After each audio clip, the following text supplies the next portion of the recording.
On December 28, 2025, tragedy struck southern Mexico, shattering the calm of a region known for its vibrant landscapes and close-knit communities. In the early morning hours, a passenger train on the newly inaugurated interoceanic line derailed near the small town of Nizanda, Oaxaca, sending shockwaves through the nation and beyond. The train, packed with hundreds of holiday travelers, families, workers, and tourists, was making its way along a scenic but challenging route. As it approached a sharp curve, several carriages violently left the rails, tumbling down an embankment. In an instant, what was meant to be a symbol of progress and connection for southern Mexico became a scene of chaos and devastation. The route, designed to link the vital ports of Salina Cruz and Coatzacoalcos, was envisioned as a lifeline for commerce and travel. Instead, it became the site of unimaginable loss, as twisted metal and shattered glass littered the rural landscape. The sudden crash caught everyone by surprise.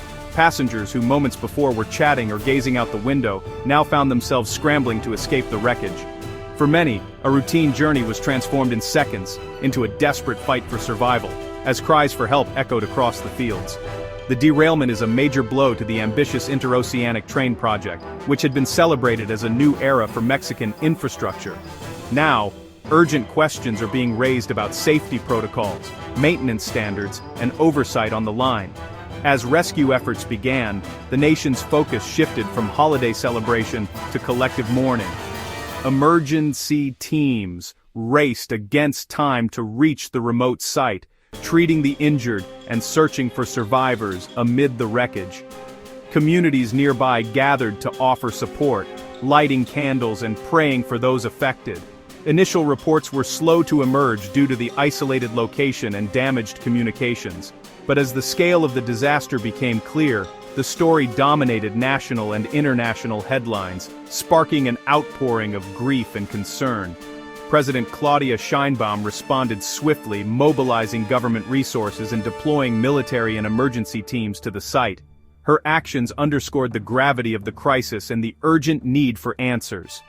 The journey that began with hope and anticipation ended in heartbreak. As the sun set over the deserted railway, a grieving community and a nation were left to confront the consequences, and to demand that such a tragedy never happen again. Images from the crash site revealed a landscape of destruction, carriages overturned, windows shattered, and debris scattered across the countryside. The tranquil rural area was transformed into a chaotic scene of wreckage. First responders arrived to find passengers trapped, some calling for help, others silent. Local villagers were the first to assist, providing crucial help before rescue teams could reach the remote site. The train had derailed on a well-known curve, now a focal point for investigators. The force of the derailment suggested a significant failure, mechanical or operational. Social media quickly filled with raw footage, showing survivors helping each other and emergency crews working tirelessly. The contrast between the train's modern design and its mangled state became a powerful symbol of the tragedy. Amidst the chaos, rescue teams worked methodically to save lives.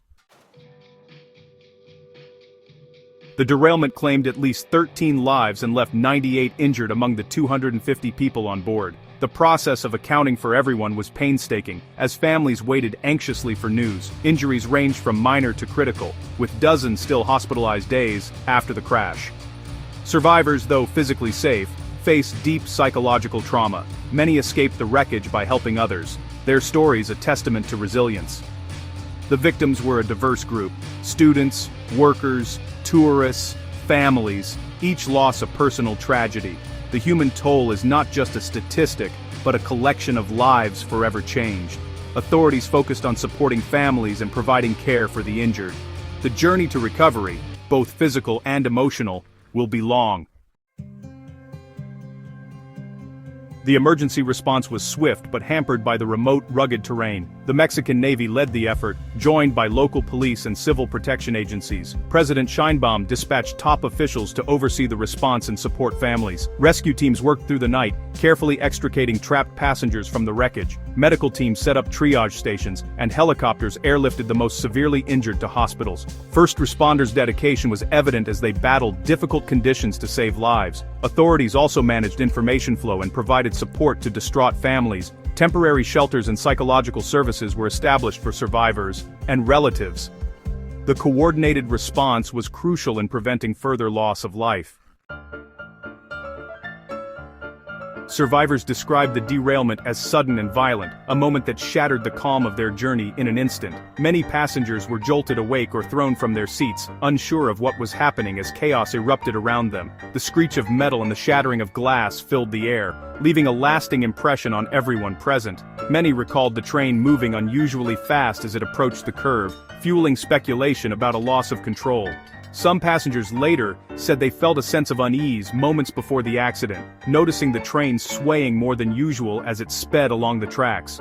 One passenger believed the brakes may have failed, capturing the helplessness felt on board. Others described gripping their seats or holding on to loved ones, bracing for impact as the train lurched violently. The crash was marked by violent jolts, screeching metal, and chaos as carriages tumbled off the rails, windows shattered, luggage flew through the air, and the world outside became a blur of dust and debris. In the immediate aftermath, survivors broke windows and pulled others to safety, becoming first responders themselves. Despite their own injuries and shock, many acted instinctively, helping strangers and friends alike escape the wreckage. These acts of solidarity highlighted the resilience and bravery of those on board. People formed human chains to guide others out, shared water and blankets, and comforted the injured as they waited for help to arrive. Personal stories transformed casualty numbers into real human experiences. Survivors spoke of the fear they felt, but also of the hope and determination that emerged in the face of disaster. The fear, confusion, and struggle for survival are etched in these first-hand accounts. Each face tells a story of endurance, loss, and the will to survive against overwhelming odds. As investigations continue, these voices provide crucial context. They help authorities understand not just what happened, but how it felt to those who lived through it. They remind us of the terror and courage experienced by all 250 people on the interoceanic train that day, ensuring that the human side of this tragedy is never forgotten. The train was the flagship of the Interoceanic Corridor, a project meant to modernize Mexico's rail link between the Pacific and Gulf coasts. Inaugurated in 2023, it aimed to rival the Panama Canal by moving goods efficiently across the country. The project promised economic growth, jobs, and improved connectivity for Oaxaca and Veracruz. The train was also a source of national pride, symbolizing progress and modernity. The derailment has cast a shadow over this ambition, raising questions about safety and oversight. The rush to launch may have compromised critical protocols. The tragedy is not just a transportation disaster, but a blow to the region's economic hopes. The future of the corridor now depends on restoring trust and proving it is safe for all.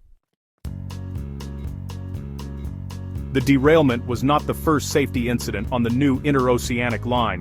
Just 8 days earlier, another train collided with a cargo truck at a level crossing, fortunately, without fatalities. That earlier incident, though minor, highlighted potential hazards along the route. It should have prompted a thorough review of safety procedures. The proximity of the two incidents suggests unresolved safety challenges from the start. Both events point to possible lapses in operational safety and oversight. Investigators must determine if systemic issues or pressure to maintain schedules played a role. Even small incidents can be warnings. If ignored, they can lead to catastrophe. The Mexican government has launched a full-scale investigation into the derailment. The Attorney General's office is leading a thorough, impartial inquiry into all possible causes: mechanical failure, track defects, or human error. Investigators will analyze the train's black box and maintenance records for clues. President Sheinbaum has promised transparency and accountability, vowing to make the findings public. Restoring public trust in the interoceanic train depends on clear answers and concrete action. Clearing the wreckage and repairing the track will take time, with all train traffic suspended until safety is assured. The economic impact is significant, but safety is the top priority. The investigation's outcome will shape the future of the corridor and rail safety nationwide. The derailment has plunged communities in Oaxaca and Veracruz into deep mourning. Families and friends gather in public squares and private homes, sharing stories and memories of those lost. The pain is raw, and the sense of loss is felt in every corner of these towns. Vigils and gatherings reflect the collective grief of towns the train was meant to uplift. For many, the railway symbolized hope and progress, a promise of better days and new opportunities. Now that promise feels distant, overshadowed by tragedy. Public confidence in the railway must be fully restored before service resumes. People are anxious, questioning whether their safety can truly be guaranteed. This requires a transparent review of safety protocols and operational oversight. Experts must examine every detail, from equipment maintenance to staff training, ensuring that no corners are cut. The government faces the challenge of proving it has learned from the tragedy and implemented real change. Public statements must be matched by visible action and accountability. The corridor's economic promise is now at stake, as businesses and workers dependent on the railway face uncertainty. With service suspended and reputations damaged, the region stands at a crossroads, unsure of what the future holds. Rebuilding trust will be slow, requiring patience and ongoing dialogue between officials and the people most affected. The process is dependent on the investigation's findings and concrete reforms. Only with full transparency can the community begin to believe in the railway again. The tragedy must lead to stronger regulations, stricter enforcement, and a renewed focus on passenger and worker safety.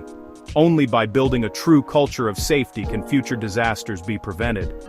The 13 lives lost cannot be in vain. Their memory must inspire lasting change and a commitment to never repeat these mistakes. Accountability and change are essential. Only with honest answers, open communication, and a willingness to listen to the community's concerns and renewed commitment can the region begin to heal, rebuild, and move forward together. Only then can hope for a safer, brighter future return to Oaxaca, Veracruz, and all those who depend on the railway.